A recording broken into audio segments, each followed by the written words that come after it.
During the accident, what Tommy realized is that he was thrown out of his body, which the technical term, by the way, is autoscopy, which means seeing self. And he could see himself as he was thrown out of his body and landed onto the pavement. He could see his body lying there in the road on the scene of the accident. His wife's body that was by the side of him, he knew that she had crossed over straight away, automatically, but could also see her spirit standing by the side of him on the pavement. So he knew she died at the scene. And they both go towards this light that they see. And Tommy decides, after quite some time, obviously the full story's in the book, after some time he decides he has to come back for his children.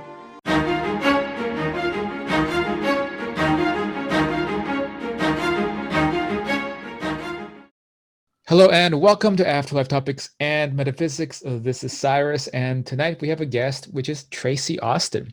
Tracie is a paranormal researcher and also the host of the Tracie Austin Show over at thetraciaustins.com.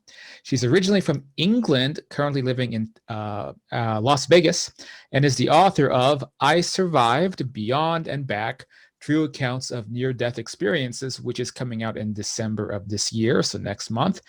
In addition to that, she's written the books Welcome to Haunted Las Vegas and Alien Encounters in the Western United States, which details topics like alien implants, which would be great to talk about, but maybe some other time.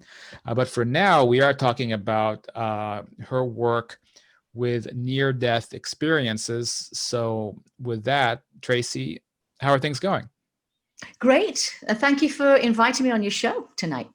Yeah, great. It's always fun to talk about this subject. We actually haven't talked about it too much on this show with guests. We usually have guests in other fields or mediumship and things like that, but a little less about near-death experiences. Of course, near-death experiences was my introduction to the subject of an afterlife, probably when I was like 12 or 13 years old. That was the first thing I heard about. I probably heard about NDEs, I think, from maybe the Discovery Channel or some similar like that. And there was early internet back then, and so I started researching it, and that helped put me on the path of becoming, I guess, what I am now, which is an afterlife researcher. So to kind of turn things over to you, can you tell us a little bit about, first of all, your book, how your book came into existence and your interest in near-death experiences? Right. Well, I've been interested in near-death experiences in the afterlife all my life. The paranormal, the supernatural, you name it, I've been interested in it because I've had experiences in it. The only one I haven't had experience in is near-death. I've had an out-of-body experience, but not a near-death experience. And what really led me to write this book, Cyrus, is I lost my dad in November of 2017. And in actual fact, on this coming Friday, the 20th, will be my dad's 3rd anniversary since my dad crossed over. What has been phenomenal about that is that I have communication with my father, and it's frequent. It's every single month without fail. There's just a couple of months this year where he didn't visit, which is February and September, and he usually switches the light on in my guest bedroom. That's how he visits. He sends me feathers, pennies, hummingbirds, dragonflies. So it's really, having lost my dad and wanting to know exactly where my dad is in the afterlife, that got me to, although he didn't have a near-death experience, it was a full transition. I wanted to find out, what do people really experience when they're on the threshold of death? Those people that have had those near-death experiences and been able to come back into their physical body and explain in the best way they can of what happened to them. So that's really what led me to write I Survived, Beyond and Back. It's the loss of my father that urged me to do that. So we have something in common. Of course, my father passed away just a couple of years ago, and my mother passed away 4 years ago. And So as people watching, know, because I often talk about these stories, I also communicate with them, typically though through out-of-body experiences. And so I've had many occasions of being able to like speak to them essentially in English as, normal as I have ever been able to before. And so that also propelled me, at least especially when my mother passed away, toward this kind of work as well. I mean, I was already doing this type of thing back in 2016, but after my mother passed away and I began having those experiences, that also sent me on this path like way more diligently than I had. I just want to throw that out there. Well, can I ask you a question? Yeah, of How course. do you, when you talk with your parents on the other side, how do you do that? Well, it's through out-of-body experiences. So you mentioned you've had an out-of-body experience. I suppose if you are practicing it a lot, or maybe you're just a bit lucky, or the environment is right, if you can have them consistently, then that bridges into after-death communication. And it's almost like they're looking out for when you're able to go out of your body, so that you either appear with them wherever they are, which would be astral projection, or they're able to basically come in and visit you when you're still in your bedroom, kind of poking out of your body. So that was especially apparent when my mom passed away, because I was having a lot of OBEs in my bedroom at the time. So she was able to just kind of phase into my bedroom and basically, catch me up to speed about how she's doing and what happened since she passed away, and what she's doing now and how she is. And so that lasted probably a couple of months, usually every 2 or 3 days. Now it's been a few years since then, so I still get occasional experiences like that, but it's usually of the astral projection variety. So this actually, I can actually bring this back to the near-death experience topic. So sometimes people, when they're going into the near death experience research, it gets a little bit confusing, because NDEs can be very distinctive and sometimes a bit different from certain out of body experiences or certain astral projection experiences. So, for example, if I have an astral projection experience where I'm able to see my parents, it's not necessarily like in a near death experience. If there is even a physical environment at all, it might be like a glorious crystal city with people floating around, or something that's kind of is beyond imagination. Whereas very often, like my astral experiences and after death contacts, it's quite normal. I might be in a forest, or I might be at the old childhood home that's been kind of like reconstructed on that side, or even in a very public area, which is sometimes very similar to this world in a sense, and it seems and looks very Earth-like. So some people have difficulties figuring out what is consistently the afterlife. People who look at it squarely from the near-death experience angle sometimes don't read about those other types of experiences. So my question for you is, what have you concluded about the afterlife from your research or looking at the NDEs? Is anything consistent? Does any of it kind of make sense to you about like where your loved ones are? Or I know it's a loaded question, but do you have any thoughts about that? Yeah, there are consistencies. I mean, out of body experiences and near death experiences do share similarities. There are many differences as well. An out of body, as you know, is an out of body experience. You are able to detach yourself from your physical body. And it can be brought about by, meditation. It can be brought about by just before you go to sleep. Typically, that's when it happens. That's when my out of body experience happened in the 90s, just before I was going to sleep. It can happen during the awaking stage as well. Near-death experiences are kind of like a subcategory of out-of-body experiences. And but there's a difference to it, whereas it's really a traumatic event, which the I, the soul, the spirit, or whatever, is taken out of the body at that moment of that traumatic event, whether it's a cardiac arrest, whether it's someone experiencing near-death experience through childbirth, or an accident, a car accident, or whatever. So there are similarities that, yes, you're out of your body, but there are certain scenarios that allow that to happen.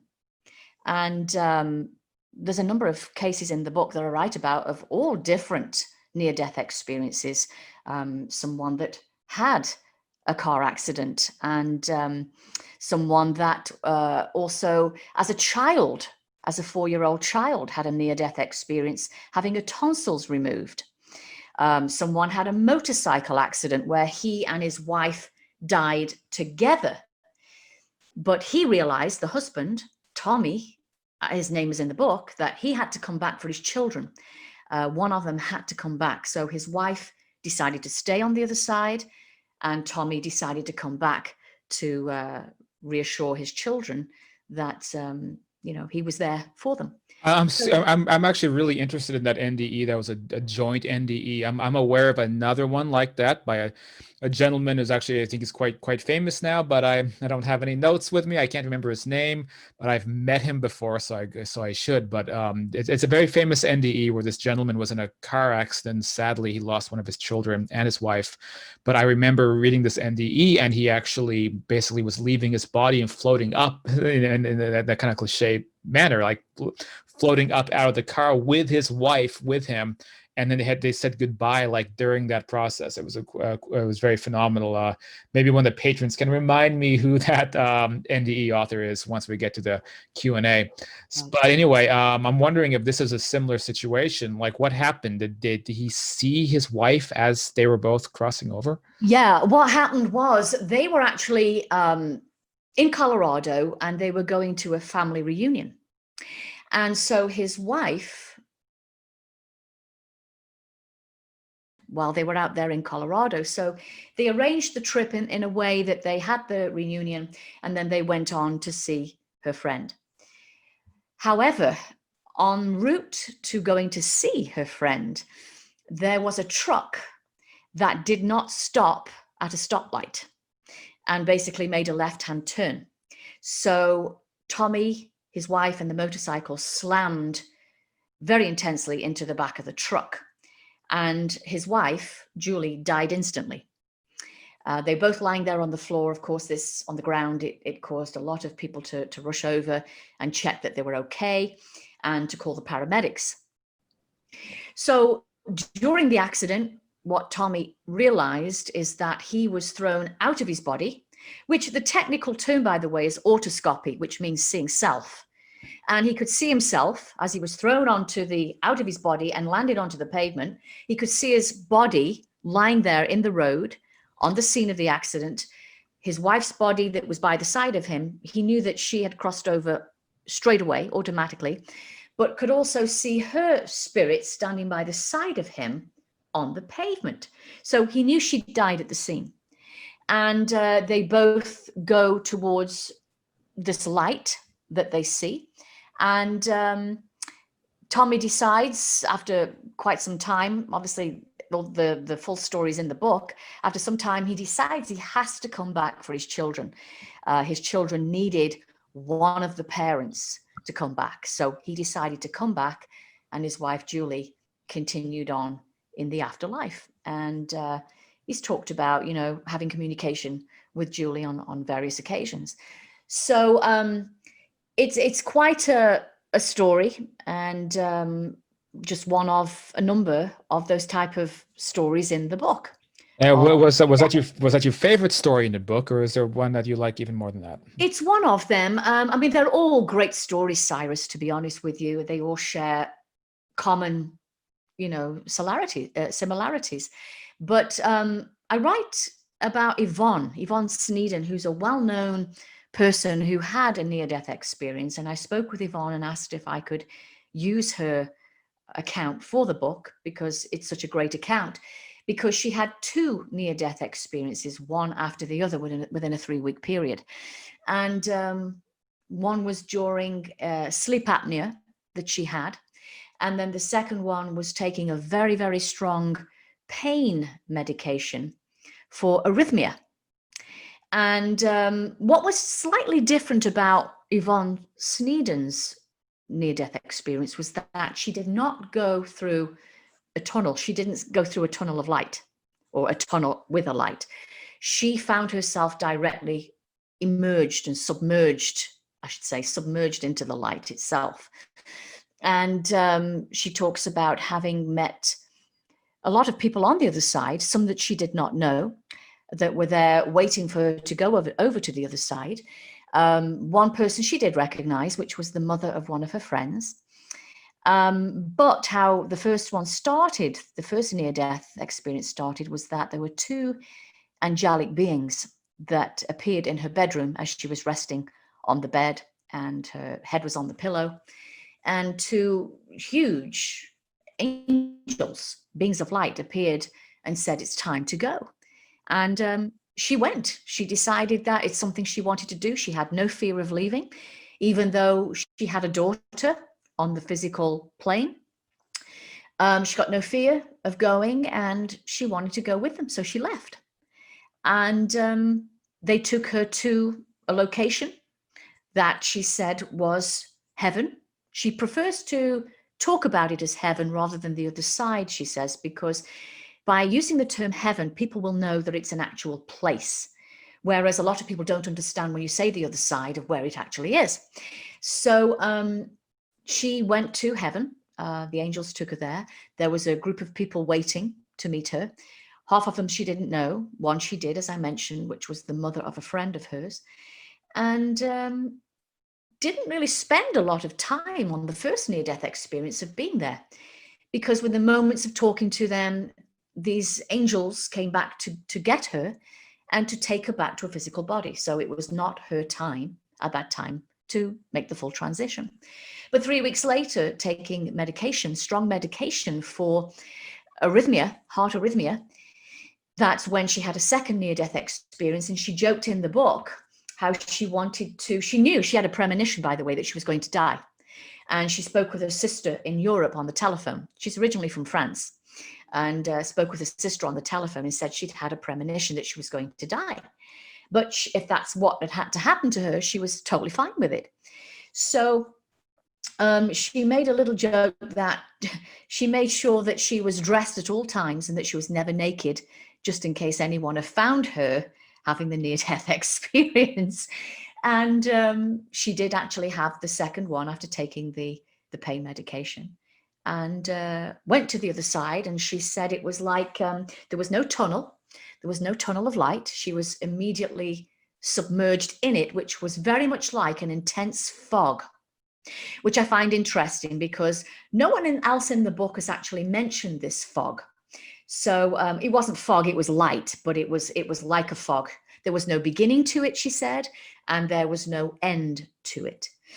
But eventually it got thinner, and she was able to see a pure energy of light moving towards her, which was very much representing like a flame of light that was dancing and moving as it came towards her. And she said at the top of this flame, she could actually see a face. And she knew that face was Jesus.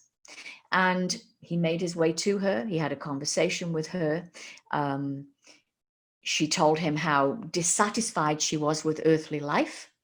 She didn't like it here on earth, and it was just full of disappointments. And it was very, very difficult for her to live a life. It was just very, very hard. So he had said, you know, he wrapped himself around her and said, well, I want you to feel what I'm feeling, and I'm going to use all of my pure energy to make you feel better. And he did that. And he took her on a journey there of going to a celestial city, which I also find interesting because there was only one other case in the book of a 4-year-old at the time when she'd had tonsils removed in surgery that had a near-death experience. And she was taken to a city. She couldn't actually go into the city. Apparently it was only there for people who had made the full transition. But it reminded her of Disneyland with, the turrets and gold pavements on her way to the city with Jesus. So there's only one other case in that book that talks about this. But Yvonne does not remember, she has no memory of actually going into the celestial city itself. She has no memory of it. So there's a little bit of amnesia there. I asked her why she felt that to be. And she said, well, she felt that If she had remembered that, she would definitely not have wanted to come back to the physical body, which we find in so many near-death experiences, that everybody doesn't want to come back to their physical body. They want to stay where they're at. They find that is their true home. That's where they want to stay. And they don't want to come back because they expect. I think it also sometimes carries into mediumship, because something that, as a researcher myself, I've been noticing for a long time and even struggling with is examples of limited information coming through spirit's side about that side. And so some mediums that I've spoken to, who I believe really do have that hotline to the other side, have described that if they were to fully describe what the other side is like, it could inspire some people, for example, to decide to check out early from this life. And Right. it almost seems like that's a common issue that is faced also with people with NDEs, is that if they're not supposed to necessarily remember how great it was where they went to. Right. Right. I want to ask about, so the idea that heaven is a place. And I think that's important because there's sort of different camps in the NDE research area. And so something we talk about on this show sometimes, and at least I've talked about the solo podcasts where I'm just giving commentaries, is this idea of dualism versus idealism. And what that means is that dualism is the idea that there's a physical solid world that's this one, and it's inseparable from anything else. So if there's another world you go to, or anything like that, it would have to exist only in the mind. It wouldn't really be a solid or tangible place. And so some people, for example, who go into the NDE field, they come to those conclusions that, for example, the dying process is the light, the afterlife is the light. You're floating in the light, in the love of God forever, and that's what the afterlife is. There's no city, there's no other world or other universe or anything like that to explore. It's just being in like a mental environment forever and ever and ever. And of course, there's many NDEs that I think conflict with that idea. So like some NDE researchers I've spoken to and people in that field, they actually come to that dualist conclusion, saying, well, this is the physical world and that's it. So when you're dead, you can't hope to be able to still be in a body or to be in a city or to be able to see people as they used to look like here, because you're going from the physical into the mental.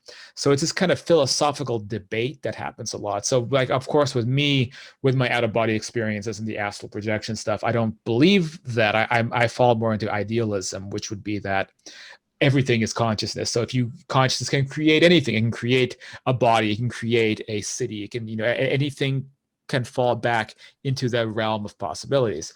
So in reference to your work, have you made any conclusions about that yourself? Have you concluded that heaven is a real place, or do you fall more into the dualist camp that maybe it's all mental, it's all coming out of people's some kind of a phantasmal part of the mind, or something that is not connected to a physical reality? I'm sorry, I know I'm getting way into deep waters here, and I apologize about That's that. fine. But yeah. That's fine. No, it's a very interesting concept, and it's one that I'm kind of on the fence with it, because people, I mean, for Yvonne, for example, she talked about the sky was a beautiful blue and yet there was no sun. There was no sun, but light was everywhere. Now, I'm not dismissing what Yvonne saw. That was her personal near-death experience that she experienced. So that was what she experienced. And I, it makes you think, well, we know this is the physical world down here. What can be created up there? Heaven, as far as I'm concerned, I think that what people actually go to is a space. I think it's a certain space that you actually go into. Heaven is real. I think heaven is a real place, but I think there's many different levels to it. And I think it all depends on how evolved the person is to get to that actual place of heaven. There's many different levels to it. But I think more often than not, when a person first crosses over, they're in that space, so to speak, because they can see, they talk about how they can see, hear what's going on the earth plane. They are hearing, for example, a person that goes into a cardiac arrest, or they go into surgery, and under that traumatic scenario, they're out of their body. They talk about being able to be above their body and seeing their body lying on a table in the operating theatre. But they can absolutely categorically talk about what they hear the doctors and nurses saying amongst themselves, which is one that Tommy did also during the surgery, and hearing what's going on. And so he, for example, didn't get to see any particular place. It was more of a tunnel and light and traveling very, very fast, and going out into what you would call space, the cosmos, if you like. So it's very strange how it can happen for some people, where they're able to see buildings, they're able to see certain things. I've heard of people talk about eating food when they get onto the other side. Now, there's no one in my book that I've written about that talks about eating food on the other side. So maybe it can be created by the mind. Maybe they can.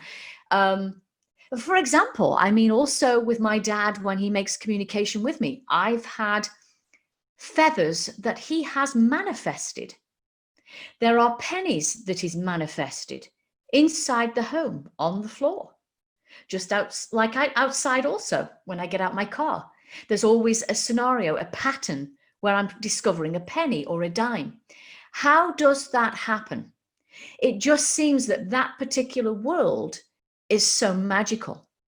And I often, talk out loud to my dad, how did you do that, Dad? How did you manifest a feather? How did you manifest this penny, which is a physical thing here and not over there? How are you able to manipulate the light and have the light coming on in my guest bedroom? How do you do it? You don't need to flip a switch.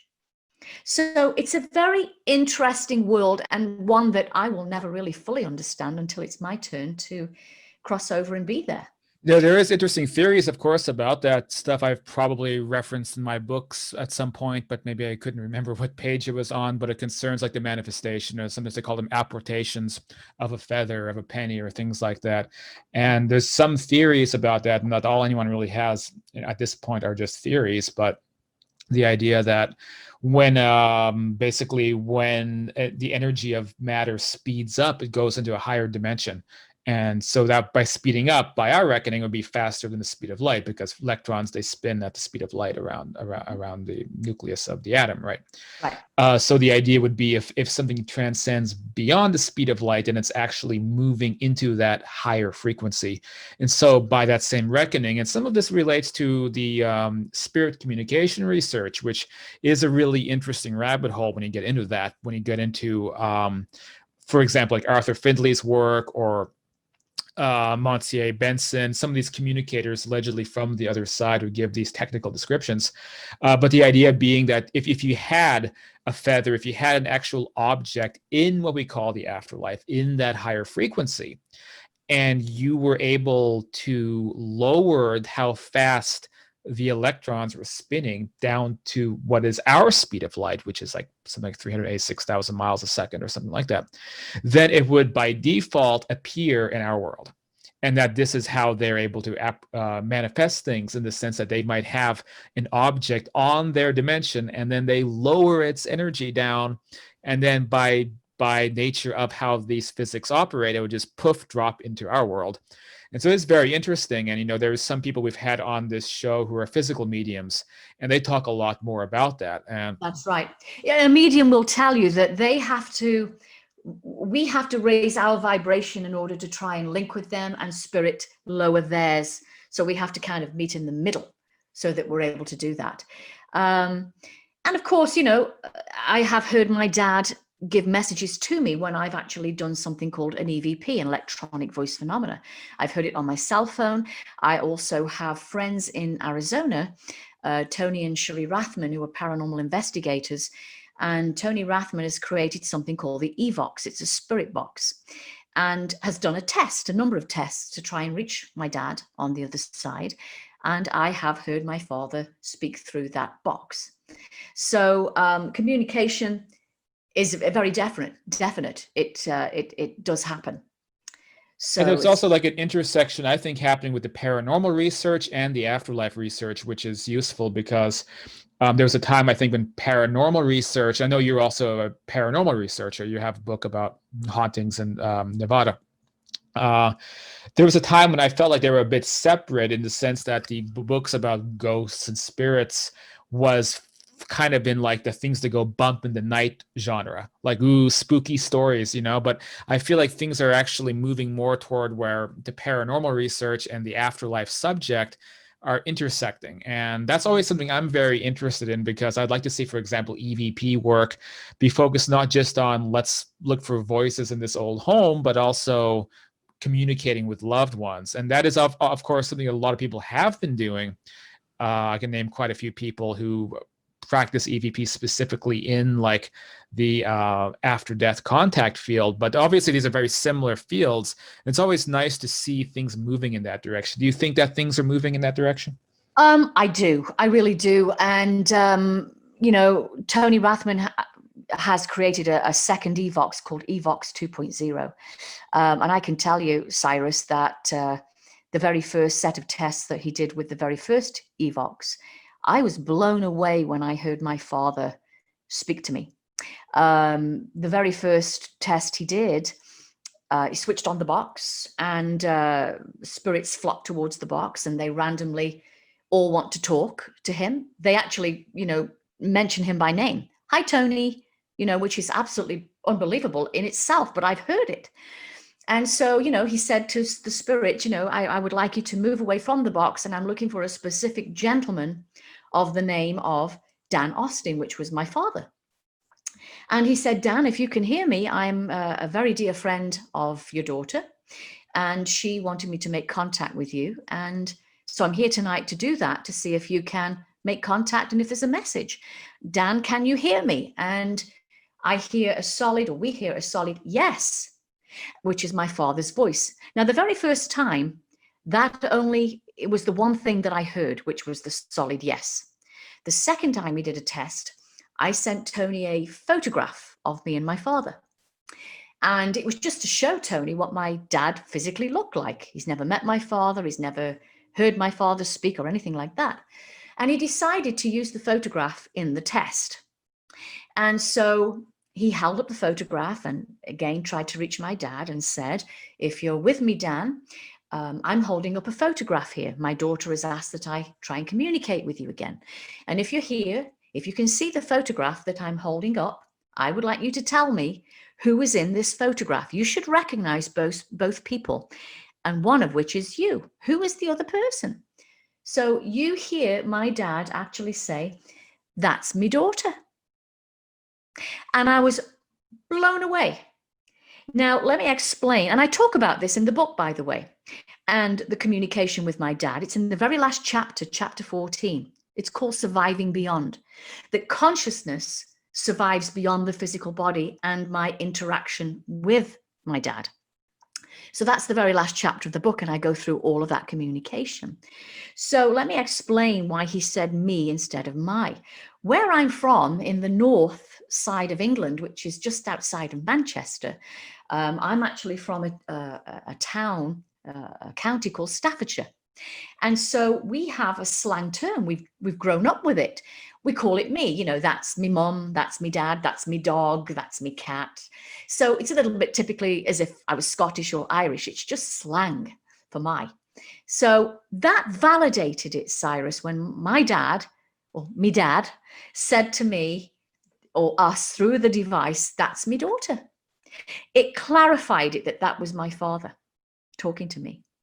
And I've had many other messages since, and one specifically that he said to me, I won't leave you. So, and he hasn't. And we've had direct communication for the last 2.5 years, every single month without fail. Sometimes it can be once a month. Back in July, which was my birthday month, he came 6 times, twice in one day. And his favorite thing is always switching the light on in my guest bedroom.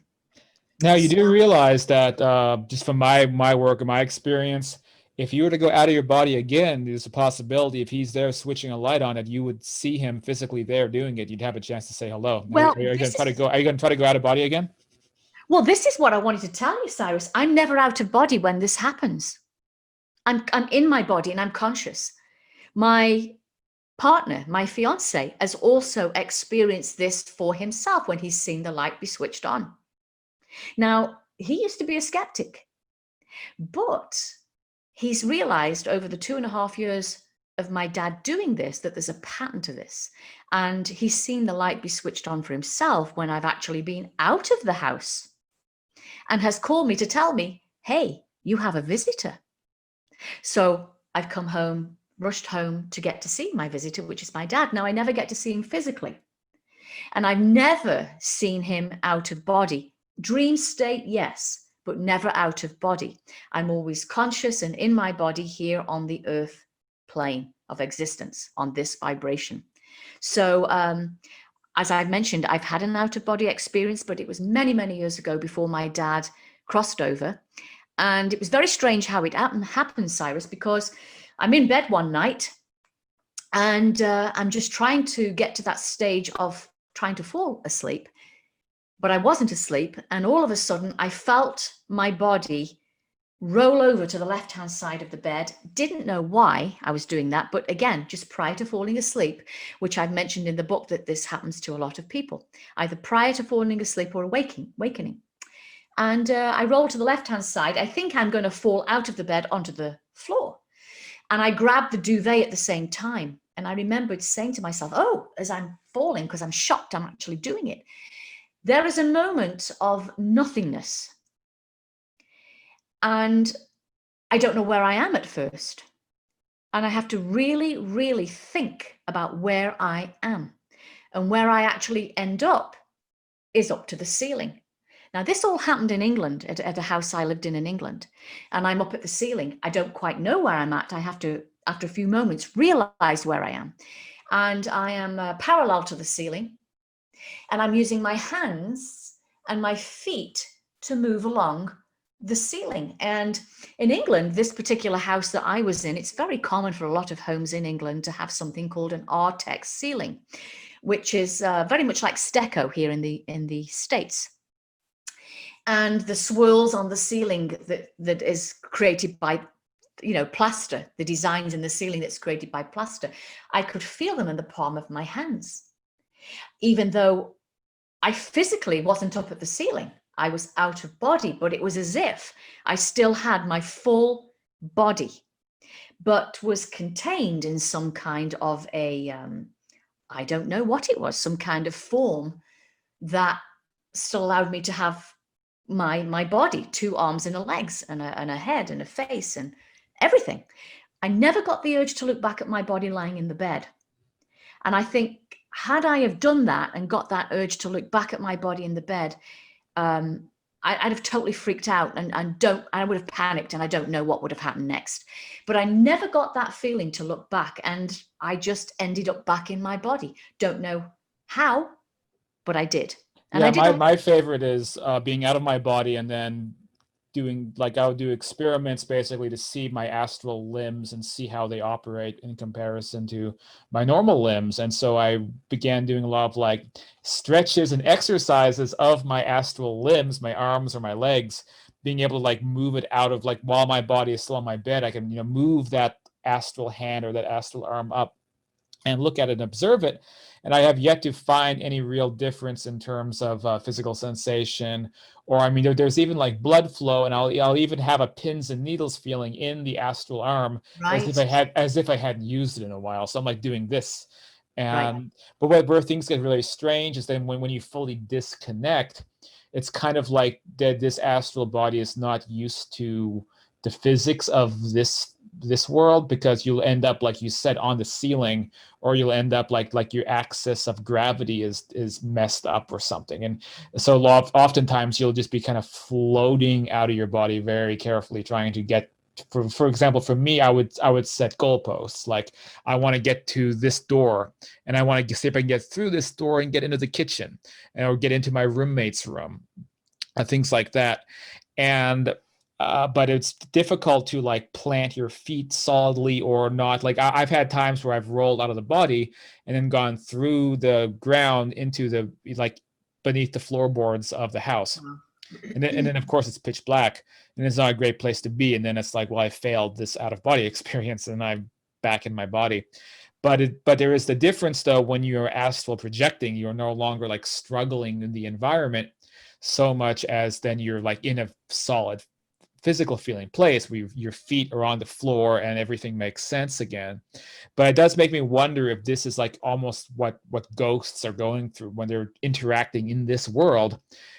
They're kind of floating around and trying to make sense of operating their astral body in this domain, but it's not really compatible. And so it is interesting to kind of get that perspective of what a ghost is going through when they decide, for whatever reason, to just hang around and be a voyeur. Right. They can't, they're stuck. They can't cross over. Or in a lot of cases, they don't even realize that they've died, that they've passed on. But I talk about Hollywood celebrities in the book as well that have had near-death experiences, and you'd be surprised because there's quite a lot of them. So in my book specifically, I talk about Sharon Stone, who's had a near-death experience, Jane Seymour, Dame Elizabeth Taylor, Nikki Sixx, the musician out of Motley Crue, Donald Sutherland. So there's a number of them, and a number that I mentioned but haven't written about. And again, very, very interesting that they also describe the same things as everyone else. So, and again, you know, the very last chapter is talking about surviving beyond, where consciousness survives beyond in the communication with my father. But I also talk about the science of dying in the book. And I mention a study that was done by the Langone University in New York, and a doctor of the name Sam Parnier, who conducted this study, that you know about. And it was talked about in October 2017 on the CBS News channel. It was a newspaper item that they wanted to talk about that was titled, "When You Die, You Know You Are Dead." That consciousness, you know, the mind still functions, the mind still works, and consciousness knows what's going on. So this study was done in 15 medical centers in the US as well as Europe. It was a combined study, the largest study ever undertaken. And what they found was that 40% of people who'd had near-death experiences, they didn't think that they would actually have awareness and could see what was going on. But 40% of people found themselves totally out of their body and were experiencing the surroundings around them and what was happening to them. 10% had a deep mystical experience, and 2% found themselves fully out of their body, and again was, you know, knowing exactly what was going on around them. And so this is something that Dr. Sam Parnier has been heavily involved in, and he's great at what he does with his research. And in fact, what he's actually also done is put in his operating room, there is shelves high up where he places pieces of paper with words on them, so that when people may have a cardiac arrest and go out of their body, let's say, they're going to float up to the ceiling of that surgery, operating room, and see that piece of paper on a shelf, and they're going to be able to tell him what that word is. I also talk about an interview with Dr. Lauren Belge, who I had on my radio show with KGRA a couple of years ago, and she wrote a fantastic book about afterlife and near-death experiences in the ICU of her patients, and their experiences of near-death accounts. And those are very phenomenal also. And again, share the same things that I found with the people that I spoke to and the research I did. Yeah, and there's one thing we didn't get to tonight, and I know we won't have time, and well, I don't know if this has been properly researched by either of us, though. It has to do with NDEs. from different cultures and how different they can be. For example, it's known that Indian NDEs or Hindu NDEs can be so dramatically different compared to these Western NDEs. And that's something I may beat you to the punch. I might be talking about that in my next book. I don't know, but it's very, very interesting how that works out. And then I guess I'll just note before I turn things over to patrons, see if anybody has any questions for you. Yeah, you're referring to, of course, to the AWARE study, and I think there is an AWARE study 2 that's currently underway. Now, people have tried to poo-poo the AWARE study because nobody did see the string of numbers in the operating rooms that in the first study, even though the first study came up with a lot of other great, a lot more great data about the NDE. But you know how the skeptics are; they just kind of cling to that one thing. It's like, well, but no one saw the numbers. Yeah, But it's like, you know, don't show me the evidence, my mind's made up kind of thing. You know, they've already latched onto the fact that, okay, well, it didn't happen. So yeah, and I would not. imagine it's very difficult to see those numbers because you have to be, when you're out of your body and you're having the NDE, the first thing that's going to come into your mind isn't going to be like, I'm going to look for some numbers. You know, Exactly. it just, you know, it seems like a very flawed way to do it, and then unfortunately that became like the benchmark that all these people use. It's like some people you talk to will say, well, the AWARE study disproved the NDE because no one saw the numbers, and it's like, give me a break.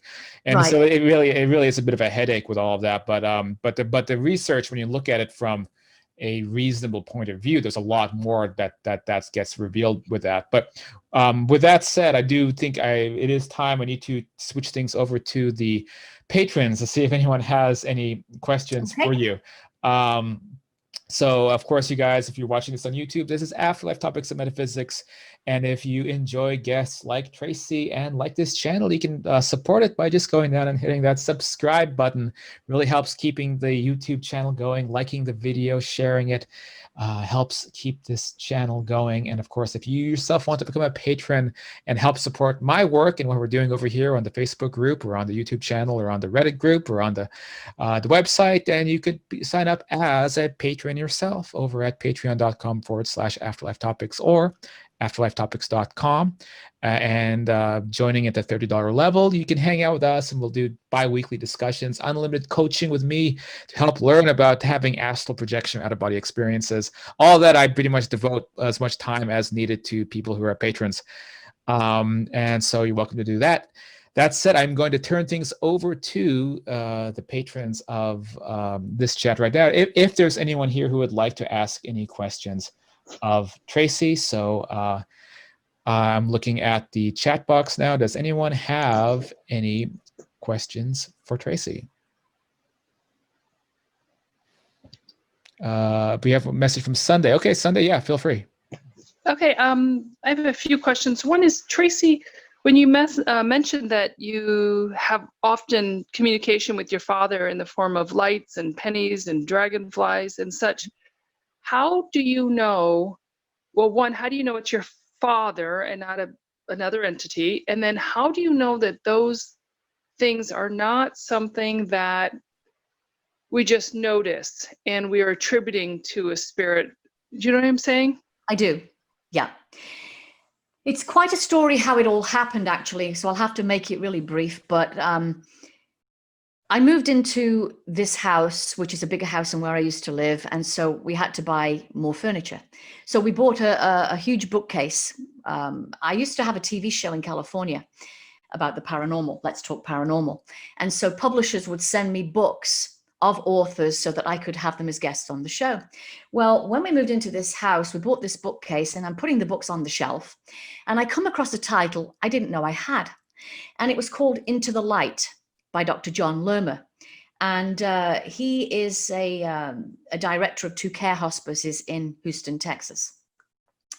And so he talks about what his terminally ill patients see 3 to 5 days before passing, which is deceased loved ones and angels.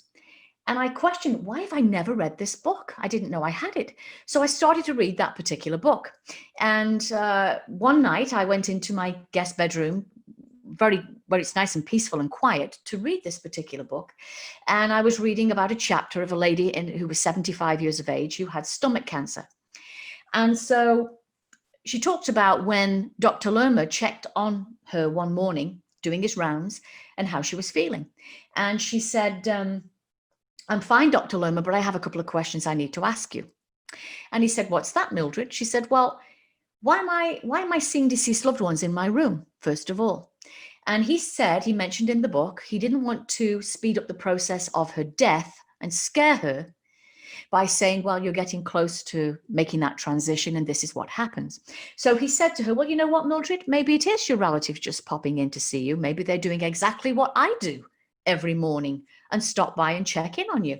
So, just enjoy that moment that they're popping in to say hi and see how you're doing. She says, okay, but let me ask you a second question. Why am I seeing angels? So he asked her to explain what she saw. So she said, well, they always stand in a particular corner of the room. They reach the height of the ceiling, which I imagine in a care hospice can really be no higher than 9 feet in a care hospice. And she says they illuminate all of this bright light inside outwards, a little bit like a light bulb. The light is internally and it makes its way outward. She said, and they communicated with me telepathically. And they said to me, we cannot communicate with you unless you make that effort to do that. You have to initiate that in order for us to communicate with you. And she did. She did communicate with them. And at that point, when I read about her communication with them, I sat back on my chair and I said out loud, oh, wow. I said, oh my God, I'd love to be able to talk to my angels. I would love for my angels to talk to me. Boom, the light went out. And I sat for a moment, not knowing what was going to happen next. Now, I wasn't afraid because I've had a lot of stuff happen to me over time. So I sat there for a moment, wondering what's going to happen next. Nothing did. So I leaned forward. I looked at the clock on the bedside table, which said 10 p.m. So I thought, okay, it's getting kind of late. I'll put the book away and I'll just read it tomorrow. I get up off the chair. I didn't walk halfway past the bed when, boom, the light came back on. I knew somebody wanted to talk to me. So I scooted up to the bed. I looked up at the light and I said, I don't know who you are that wants to communicate with me. I don't know if it's you, my angels that want to talk to me, or if it's you, Dad. I have no idea. But I've got to thank you for making the communication because I know it requires one heck of a lot of energy in order to do that. So I thanked them. I said, please feel free to visit me again. I was one with the light for a moment and then I switched off the light, closed the door and left the room. It was a few days before I told my partner because he is very business minded. Everything's black and white. There's no gray area. So I held back on that. But I've got some very dear friends who are spiritualist mediums in the UK. And one I've known for 30 years and been spot on with a lot of stuff in my life. So I wrote them both an email and I explained what had happened. They both got back to me and said, that is not the work of angels that when you discover the light was on. Angels do not flip lights on and off to get your attention. They are of a higher dimension. They don't need to do that. This is your father communicating with you. Exactly what I was thinking. I'm sorry, go on. That's right. That this is your father communicating with you. And it was great. I mean, it's never stopped. It was only 2 months, as I've said, this year, February and September, for whatever reason, there was no visitation. So as I've had the visitation, I now know from what they've told me and in my heart that that is my father and had certain signs. For example, and I know we talked about the feathers and the pennies. My house is exceptionally clean. And I have 3 cats. Well, I used to have 3 cats. I lost my male back in April. So I now have two females. They are indoor cats. They don't go out and pick up feathers and bring them in. I'm on a 2nd floor of a condo, so they can't go out. All they can do is actually go on the balcony. But the days that these feathers have manifested, I've neither been outside. I showered that morning. There was no feather. And I questioned it. Now, let me think, because it was on the right-hand side of my mat in the bathroom. It wasn't there after I got out in the shower that morning. I had Skyped with my mother that morning, Sunday morning, And nobody had come in and brought any feathers on their feet, on their shoes. And my cats hadn't been outside. So after I got off Skype with my mother, I walked into the bathroom. There was the feather, beautiful feather on the right-hand side of the mat. And I questioned it. And so I smelt the feather. I, touched my face with the feather. I wanted to take a photograph of it, but held off and thought, no, I don't need to take a photograph. I'm going to lay it here on the top of a moisturizer jar, run some errands and come back. It'll be here when I get back. Well, when I got back, the feather had gone. And I wondered where it had gone. My cats were in the same position as when I'd left them, which was asleep.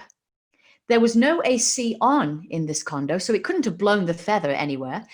I looked in the bathtub, I looked under the tray of my cosmetics and amongst the tray of the cosmetics, nothing was there. I looked, pulled out the shutters, nothing was behind the shutters. It wasn't under the mat. That feather was nowhere to be seen.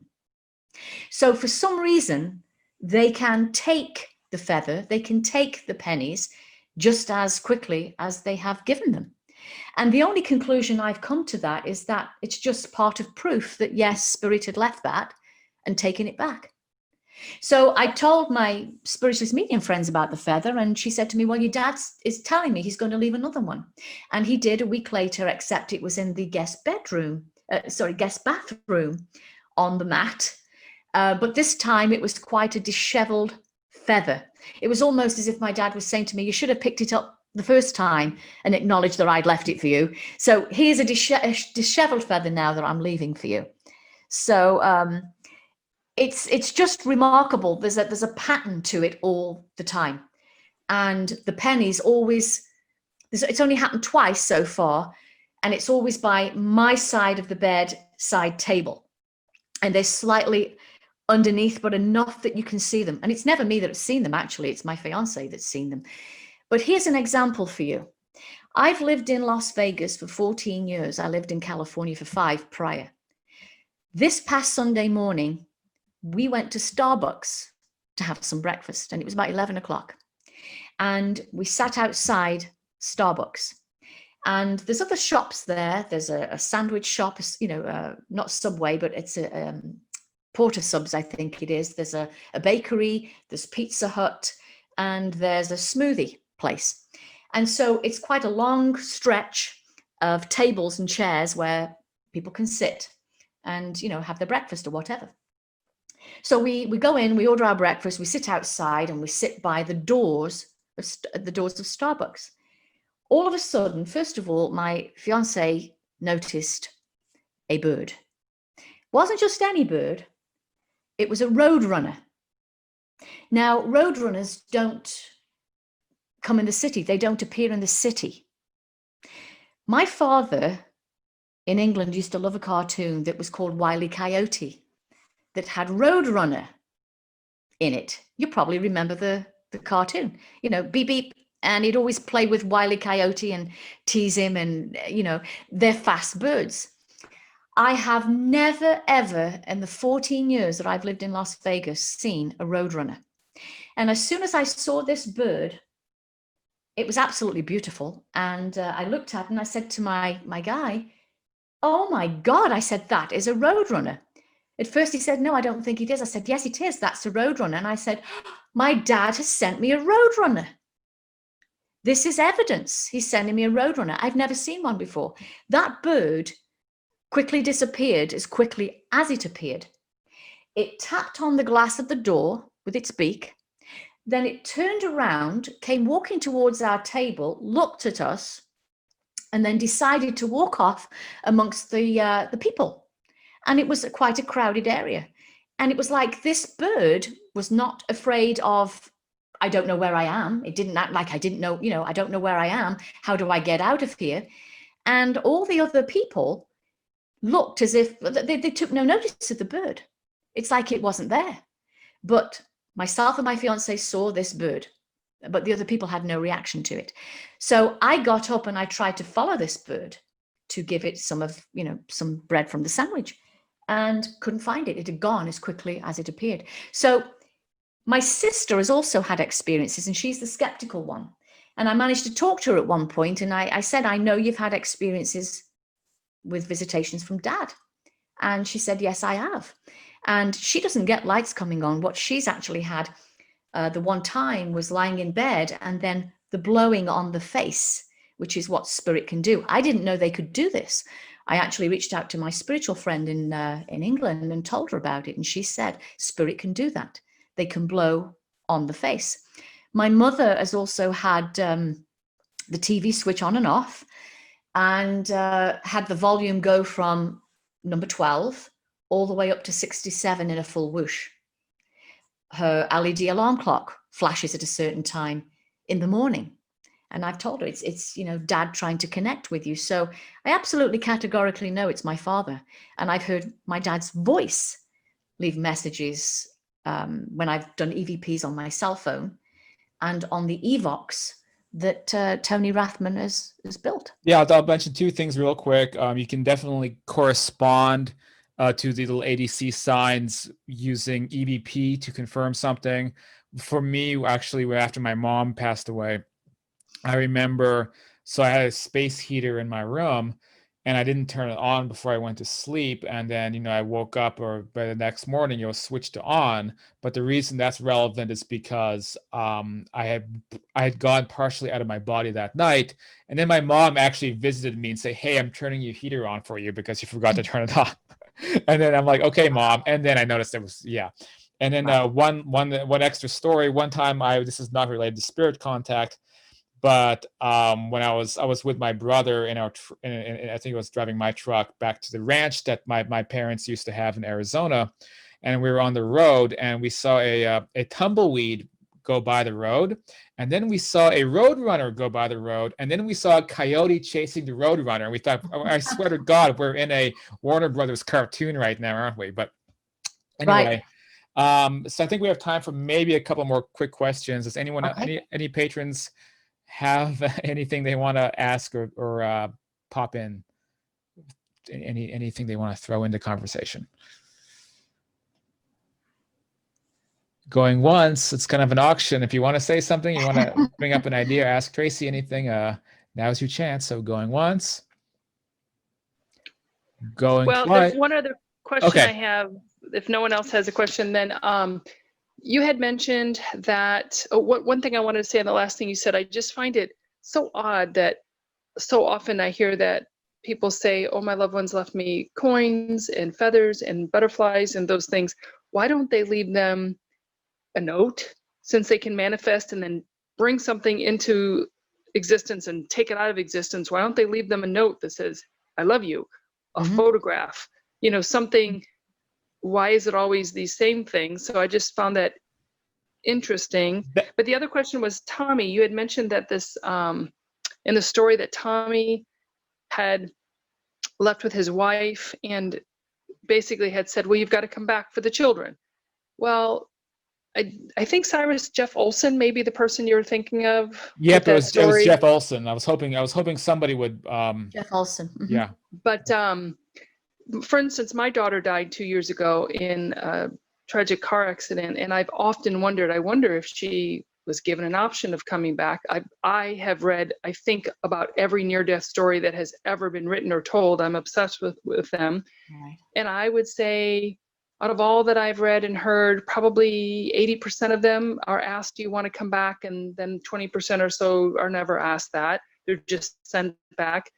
But if Tommy got the option of coming back for his children, there are people that have died that have left 6 children behind. The mother and father have died and left 6 kids behind. Why do you think that some people are given this option of coming back for their kids or for their parents and others are not? Well, that's the $1 million question, isn't it? It seems that, although there are similarities with near-death experiences, there are all cases are on their own merit.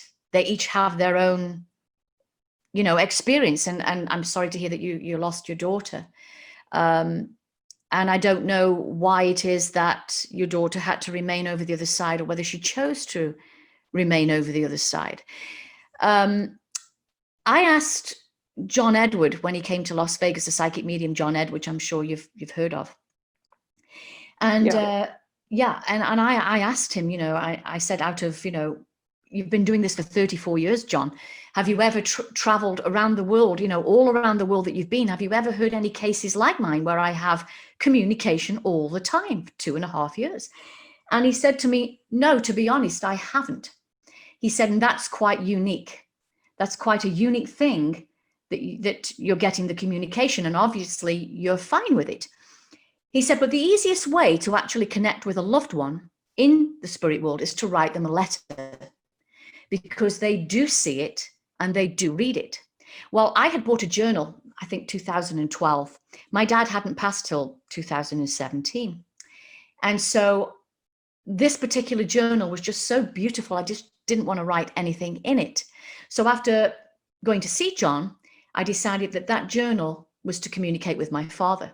And I've written my father letters in that journal.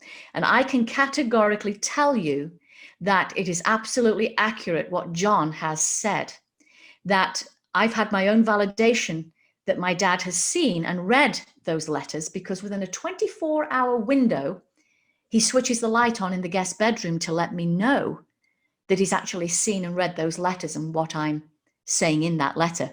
Now, the question you asked Sunday, why do they always leave feathers and coins and they don't leave letters? I don't know that they haven't. I haven't heard any cases. I mean, maybe there are cases where letters have been left or a photograph. But from my experience of it and what I've researched, it seems to me that there's limitations. I jokingly say to people, it's like when you cross over to the other side, it's almost as if you go to class and they tell you, you can still communicate with your loved ones on Earth, and you can either do this, do that, send a feather, send a penny. You've got choice of birds, a starling, a cardinal, an owl, or whatever. You can even send a butterfly, or you can send a dragonfly. It's like you have a choice of what your symbol, what your, whatever you want to send, but there's limitations to it. So I don't know that somebody hasn't received a letter from the other side, a written note, I love you, or a photograph just showing up. There perhaps have been cases. I'm just not aware of them. I'll jump in real quick. And by the way, thank you, Trace. That's a really great explanation, but I was going to say a variation of that. Also, it's a great question. Why don't they just drop a note? And so now we're getting into that really complicated and weird subject that relates to like Star Trek and the Prime Directive, not interrupting people's free will, and the idea that there's hierarchies and organizations and managerial teams on the other side that permit some things and then do not permit other things. And as weird as that is, that became my conclusion from researching this stuff for so many years, that there is some kind of a structure like that. And that this structure has, I think it's annoyed a lot of people on this earth, and people who come to that conclusion. It's like, who are these people placing these parameters around contact with a loved one? But however that may be the case, and I've had some experiences even in the astral state of seeing that process in action, like with my mother, who went through a system of learning after she crossed over that were literally in classroom environments, describing like you said, Tracie, these are the kinds of things that you can do, and we'll train you and teach you how to do that. And I remember actually being with my mother in one of those classrooms, and it was in this log cabin type environment where she was adjusting to her new lifestyle. So there is some kind of a parameter, and I'm supposing it has something to do with preventing civilization on this world from collapsing if possibly there was unrestricted contact. And it's really weird. It's a very, very strange subject, but I will say that people do get notes as if they themselves are sufficiently if they have a connection to that side.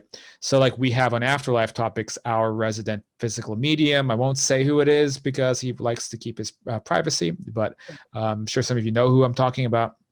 But he gets the notes, he gets the Scrabble tiles that they rearrange for him, and then he gets notes on his phone. Like he'll get a message on his notepad app from his childhood friend and be like, "Hey, bud, I love you," and stuff like that, or from his daughter who was passed away at birth, but she grew up on that side, and then she leaves notes on his phone, especially like on his birthday, like "Happy birthday, Marcus. This is your daughter," Wow. like the whole thing.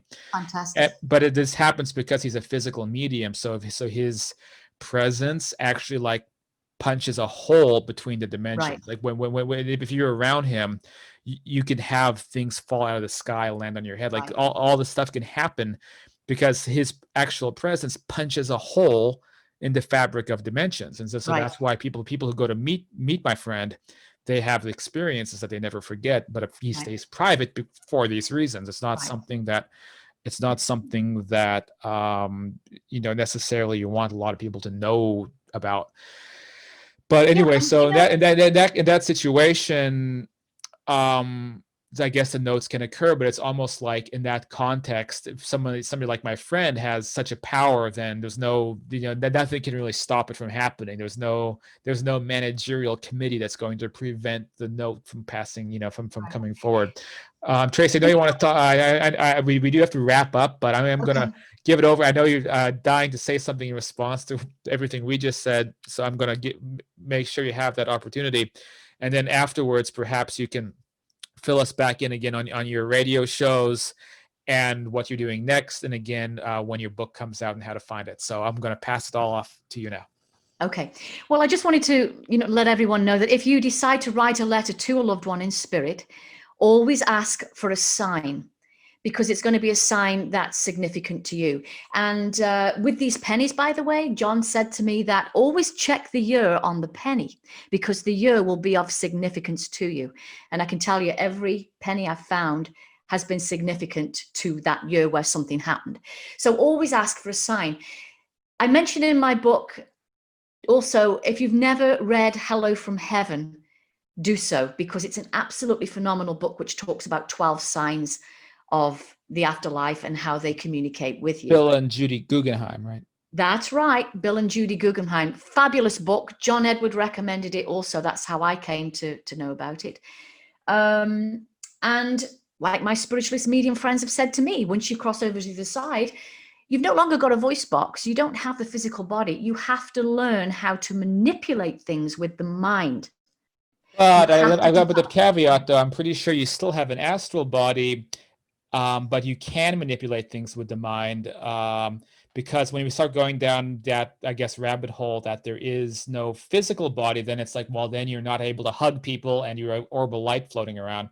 And I don't know if I totally buy that. I think that there's, as part of the misinterpretations that we get trying to translate information from that side or interpret, based upon our understanding of things. Unless it depends of how far on you are in that level of the afterlife. I mean, we don't know what it could be a, I guess it's abstract sometimes of whether this is like a higher or lower level, but there could be a level where people are just, the orb of light floating around that doesn't have arms or legs or mouths or anything like that. All I can say is just based on my own experiences, it's oftentimes something, I'm just one person with one set of stories, but like with my own spirit communication types of experiences, it's very often something that they get annoyed about is that we say, like, how can you, for example, be here, like you mentioned before, eating food on the in certain NDEs, and we say, well, how is that possible? Because you're supposed to be a phantasm, or you're supposed to be non-corporeal, and then they're just basically like stuff a sock in it. We do whatever we want to do. So there is this, I don't know, there's that kind of conflict. I just like to bring it up because that is something I hear about sometimes from mediums. They go up to actually lead to go full circle from near the beginning of this interview when I mentioned the dualism and the idealism. There's mediums as well as people involved in the NDE research who go purely from the dualist perspective, which would mean that it's impossible to have a voice box, or it's impossible to do a physical thing, or even have a physical sensation on the other side, because now you're a phantasmal spirit. And then there's people from the idealist point of view. So these are two different arguments. I am, of course, lean toward the idealism because I have never had a spirit communication experience where they say they can't do things or they can't speak or they can't eat food or things like that, because Lord knows in the early on in this, that's what I was asking people when I was having astral experiences, because that was the thing that was always on my mind. It's like, are you able to do stuff, or are you just a formless entity? And that I would like, grab people and be like, asking them this, and they'd be very offended almost, because like, who are you and where did you come from and why are you asking me these weird questions? But apparently spirit can influence the situation, but they can't interfere. They can't stop something from happening if it's part of your karma and life's lessons that you have to experience here on the earth plane. So they can, influence, but they can't interfere. Yes, with the after-death context, for sure. I didn't mean to go on that tangent, I suppose. It's just one of those things, I guess, that sends me into like a mini, I don't want to say rant, but like I want to talk about that subject when it comes up, because it's often something that I like to address on this show or on this channel, because I get so many emails from people who are concerned because they said, my loved one died, but I heard from XYZ medium that now they exist as pure energy and they'll never be able to hug me again unless they reincarnate. And now I'm terrified, because that means I'll never be able to, hug my, my father, mother, child again, because now they're just they live as an energy vortex or something like this.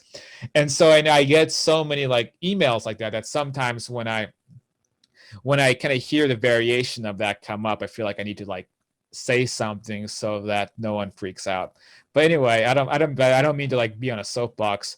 Let me bring it back to you, Tracie, about your book, when it comes out, and what other things that are in store for you. Well, of course, I'll let everyone know when the book is due to be released. It will be sometime in December. And what's in store for me? I don't think writing a book for some time. I'm going to take a rest. It's taken me about 1.5 years to write it. I wanted to write it at the time that I'd lost my father, but I was going through that whole, thing of the emotions and bereavement. So it had to go on hold for a little bit. So it won't be writing another book for some time. Still continue to do the radio show with KGRA, which is Sunday nights, 10 p.m. to midnight Eastern Standard Time, 7 to 9 p.m. Pacific Standard Time. And that is going to revert over to visual podcasts. So those will be coming up. So you can go to kgraradio.com and that will give you more information. Great. And it was great having you here. We didn't even have a chance to talk about extraterrestrials. I know that's your other area, and I guess I don't talk about it as often on this show, but that's also something I could probably talk a lot about as well. And so that is interesting that you also do work in that area I'll have too. to come back on and we'll talk about that topic. Sure. I'm always interested in the subject of implants as well. That's I have a couple of stories from my family related to that, which is Really? always interesting. I had a friend who was a doctor. He passed away a few years ago, who actually removed the 17th implant before he passed away, one of which I was actually there to witness the surgery of a removal of one of these things. So there's a new documentary, The Phenomenon, and I believe they went into quite a bit about how the implants are sometimes made of like metals that don't exist, and so that's always they're made of meteorite. Yeah, or something or some compound that's not really supposed to exist. So it could be a very lucrative thing is removing ET implants. Now you have a piece of metal that doesn't exist on this planet, so now you're a trillionaire. It's That's right. Quick way to make $1 trillion. Anyway, so all right, well, I guess that's it. So thanks everybody for watching tonight. And of course, you can get involved with Afterlife Topics as well by heading to afterlifetopics.com or checking out the Facebook group. I will have on the description of this show links to find Tracie's materials online, books or her show as well. And with that said, thank you, Tracie, and thanks everybody for coming out. Thank you very much for having me. Thank you, everyone.